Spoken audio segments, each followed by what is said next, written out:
শুভ সন্ধ্যা। মন্দির থেকে চলে এসেছি পার্কে।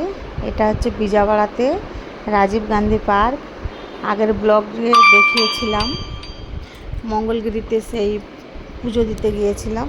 পুজো তো দিতে পারিনি, ঠাকুর দর্শন করতে। পুজো দিতে বলতে ঠাকুর দর্শন, প্রচণ্ড ভিড় ছিল, সেই জন্য তো ঠাকুর দর্শন করতে পারিনি। দূর থেকে প্রণাম করে উপরে একটা বড় মন্দির ছিল, মন্দির বলতে উপরে বড় বাবার মন্দির ছিল, ওখানে গিয়ে একটু প্রণাম করে একটু পাহাড়ের উপরটা ঘুরে তারপর চলে এসেছিলাম। এসে বিজাবাড়া এসেছিলাম। বিজাবাড়াতে রাজীব গান্ধী পার্কে এসেছি। দেখুন কত সুন্দর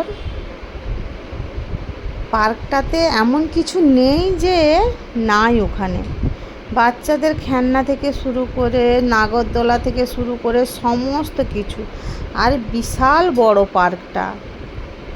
আমরা এই প্রথমবার গিয়েছিলাম পার্কে। ভীষণ সুন্দর, কত সুন্দর সুন্দর সব, কি বলবো। আর এই যে দেখুন একটা মজার জিনিস, কাঠের পোল। আগেকার দিনে এই রকম কাঠের পোল দিয়ে যাতায়াত হতো।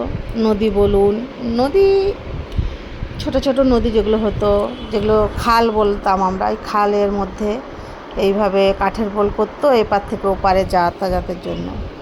ভীষণ সুন্দর, আবার অনেক দিন পরে পেলাম। আর নিচে দিয়ে দেখুন ট্রেন লাইন আছে, ট্রেনে করে সব ঘোরাঘুরি করতেছে, খুব সুন্দর লেগেছিল।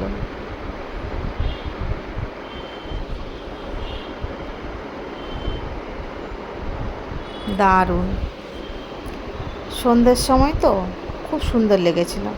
আর এখানে দেখুন এই যে বাচ্চারা সব খেলতেছে, আমার ছোট ছেলে গিয়েছিল ওখানে, খুব সুন্দর। আর এই যে দেখুন বাইরে এটা জল পড়তেছে, একটা ঝর্ণার মতো করে রেখে দিয়েছে।